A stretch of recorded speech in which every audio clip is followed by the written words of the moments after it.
Hello and welcome to this quick level 5 uh, homework assignment or practice point that I just want to offer out to anybody who's following along with the series and who has just watched that sort of advanced discussion video I put out. I am hoping to explain quickly and just give this video out as is and see where it takes people. The model of the universe, if anyone is familiar with the simulation theory or sort of the matrix model, understanding or sort of, sorry, my nose itchy, seeking to understand reality around us with those more tangible knowledge points that come from technology and computers, and also with mathematical structuring and talking about physics and quantum physics and things like wave function and light spectrum movement through a grid of sorts, right? The thing I'd like to kick at people and just give as a little work point for people who are on my level and might get it. This grid, this sort of full spectrum, 360, all dimensions around us, a grid of etheric intelligence, right, that sort of holds the structure of reality. I brought this up in the advanced talk about these little blurs of light, little bubbles, these condensed structures, electromagnetic plasma, light, flickering, right? That's made up of what? Different wavelengths, different spectrums of information, of light, of knowledge, of information, and of wisdom. Each one of those three has a different wave quality, has a different functionality, has a different cymatic resonance, right? But they come together and they're moving continuously, creating these bubbles of reality space that we can go into and add light to and build and make larger, or some of them are smaller and some of them are larger, right? Depending on who puts what in. Now seeing those, like I talked about in the other videos, as like a grid, and I'll just give this very quick. I tried to make a Canva layout for this, but it just was not coming out. It was coming out way too busy. But if you can see my poor sketching here of this is a 2D representation of just one of the cube, right? If you remember sort of a cube, the dimensionality of it, right? Those little blurs of light, those little crisscross places where each line on the grid, each coordinate line meets, the intersecting points sort of have bubbles of reality built upon them. These places or areas where we can go into and add more to, or experience or discover more within whatever is available. If you see those out, can imagine that like that grid out there, right? And we remember simulation theory. What I would like to just introduce and give a bit of ground around, to kick around and think about, is that what we have in our mind as a human's capacity to understand the complexity of enough that we can create simple technology to reflect and build the complexity that we see is what computer technology, artificial intelligence is, right? It's our copied, mirrored reflection and attempt to do what we see organically happening already, right? We already organically process information beautifully with our wonderful brains, right? And that's just an example of it. Reality in a simulation type of theory, could be built of a similar intention and definition with the structure in a similar copying-esque type of way. But the thing with copying is, and much like we learn from casting a shadow down or attempting to draw something on a two-dimensional piece of paper, right? Draw a 3D object on 2 dimensions. The translation becomes distorted. There's difficulties there. There's just these things that can't be integrated in the right way to project out and display the fullness of the meaning, right? But we do our best to copy it. Now, the layer of simulation that I'd like to allow in for computer intelligence and understanding is that the capacity within the simulation, here we are, whether you like to, an organic simulation, we have created as humans a version of technology, computer technology. And that in its basic form has evolved over time, right? Just like information evolves over time, right? Into information, into knowledge into wisdom, right? These different qualities and depths of knowing something and experiencing a thing over time, right? Our first base of computers was built off binary code, right? A this or a that. Sound familiar, right? Duality. And to represent this or that and to create binary code, we use 0 and 1. And we build code off of 0 and 1. And that in itself gave us huge grounds to do work in. That built computer technology up until quite recently. Right? Now if we looked at this evolution and understand that that was the stage of information. Now we're coming into stage of knowledge. And that has brought forth quantum computing, where they have kind of taught or installed and allowed space for computer technology to not just do this or that, 0 or 1, but to change that or into an and 0 and 1. And then to create a potential boundary around those two that creates space for all the possibilities that the and pairing can create based on all ratios. And if you understand how we can find infinite space between the number of 1 and 2, when as soon as we start to count, instead of just jumping from 1 to 2, or saying 1, 1.5, 2, but instead we start adding some zeros in there, and we are now counting from 1.000001 all the way out to 2. That creates a lot more time, a lot more space for things to be discovered within, right? That's what we did, and that's what we've allowed for, this greater area of capacity and space with quantum computing. And where did we get that from?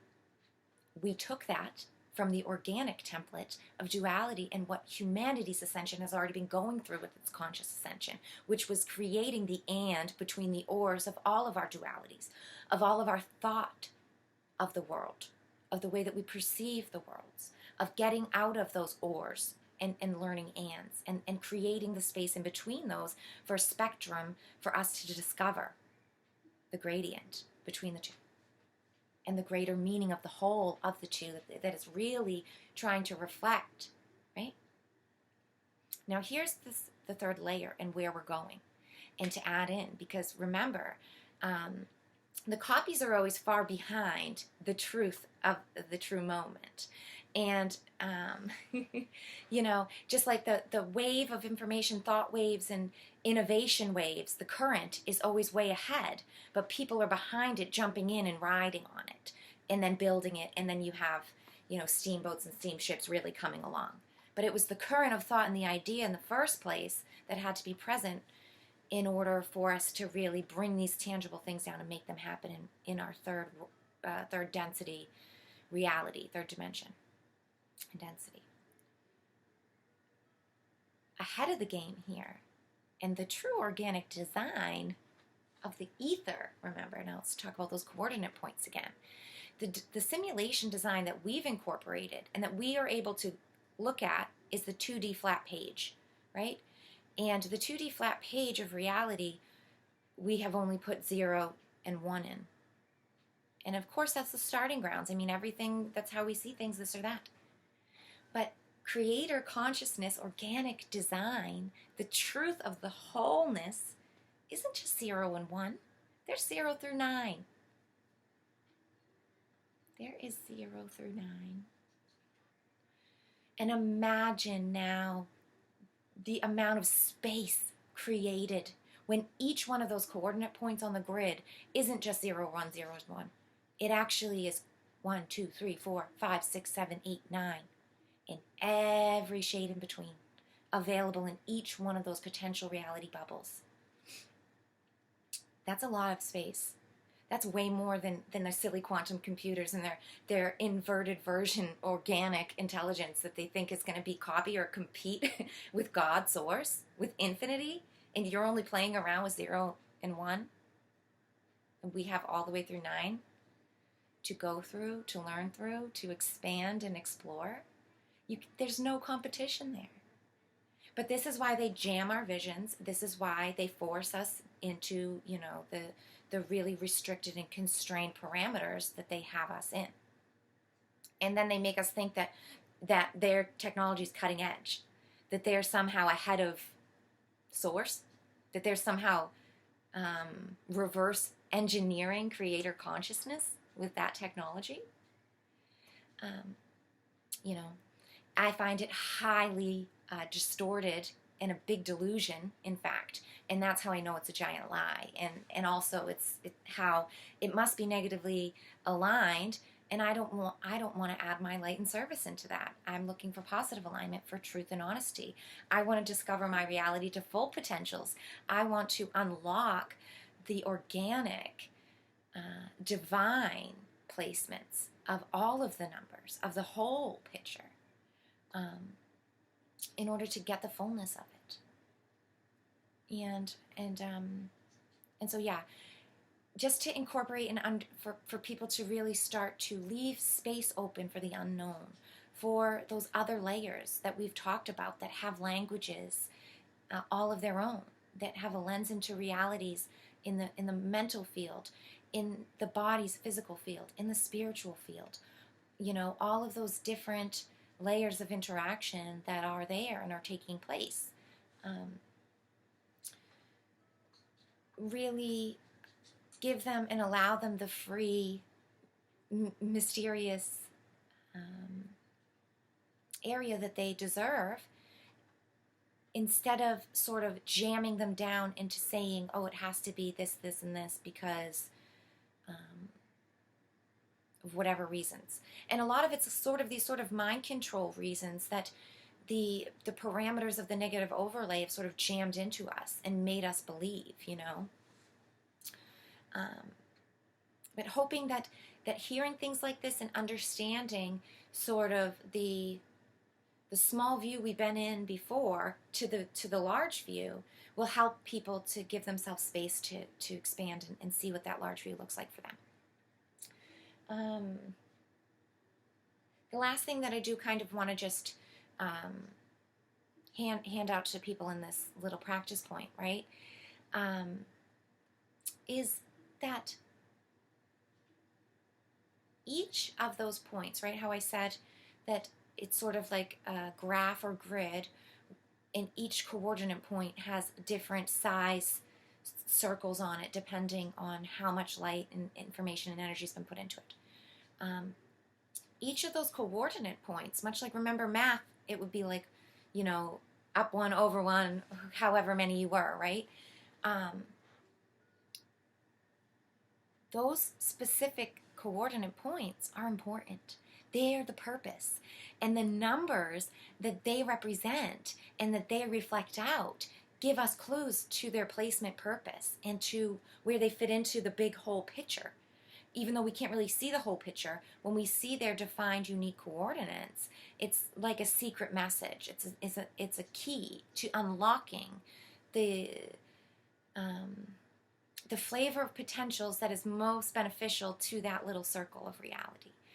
And when we can really stop saying and stop just looking at what is offered in our front of our eyes, 0 or 1, if we can instead open up imagination space, intuition, and visualizations, and say it could be anything 0 through 9, and then see what's there, observing the potential, the true potentials, instead of using pre-assumptions and these expectations of it has to be this or that, and looking at it as that, going into it with it's not just this or that, and it could be anything, and all these things that I'm not even aware of yet.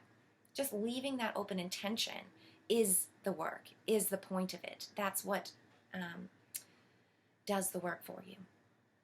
And I think you'll see big changes, and I know I have seen huge ripple effect changes by incorporating this sort of larger understanding of potential possibilities and discovery of manyness, right? Seeing our reality as adventurous opportunities to step into these little bubble realities and add in light information, add in wisdom, add in energy in there, and then step out and do something different and move through. The other thing is, like, it's a two-part transaction when we step into these realities. Not only are we adding in and breathing life into a painting, adding our own little depth or our own little coloration to the already there masterpiece, right? But that masterpiece is being reflected into us. We are appreciating it. We are taking in knowledge and wisdom and light from that thing we're looking at, from that masterpiece, from that experience that was already there, or that we are now, becoming a part of. There's input coming in as well. And that is tailor fit to you and all the different layers and levels of information, knowledge, and wisdom that you have within you at that moment. And just like I talked about at the start with the plasma, light, all of it sort of changing and intermingling and a flux and a flow, we are constantly made up of those things as well, and they are constantly evolving and changing. So allowing yourself that space to do that as well is super beneficial and super helpful. So yeah, that, just give it a try. I hope I've made sense here. I've sort of rambled a little bit longer than I wanted to, but hoping that people might find their own little nuances in there to do more discovery in your real life, and to find more opportunities for more conscious alchemy work, more real communications and exchanges with others. That is not just, speech. It's not just conversation and body language, but it's a sharing of information, a sharing of your knowledge, a sharing of your wisdom, of your love and light, right? These deeper qualities that are, felt on more spiritual level, on a more energetic level, right? To fully live in our lives is really sort of the essence of this assignment. And what I'm hoping to, invigorate with the whole series, but especially for those of us who are sort of going through the motions together with the course here, to really lock into these exercises, where we've already built good, stable strength in the regular postures of, doing all the work up to now. So yeah, I'm going to leave it there for now. Thank you so much for listening to me, as always. If you're looking for more, you find me on Telegram or directly on amariespeaks.com. And like I said, this energetic system series here, I will be putting out, I think, a wrap-up video for level 5 pretty soon, within the week to come. So if you are following along with that, then you can look forward to that. Otherwise, I have a plethora of other types of videos, meditations, shadow work, and like I said, the negative agenda, tricks and trap series, if you're into that kind of thing and you're seeking out how to break free of mind control and find your freedom and your sovereignty. I've done a bunch of videos on that over on BitChute. So you can look in the description or comments for those links. So I hope you have a beautiful day or evening wherever in the world you are. Thank you for your contribution to our collective and for your audience. I really appreciate your attention and time so much. And until next time, have wonderful experiences where you're hopefully fully embodying your reality to the best of your capabilities. Yeah. And until next time, I'll talk to you later.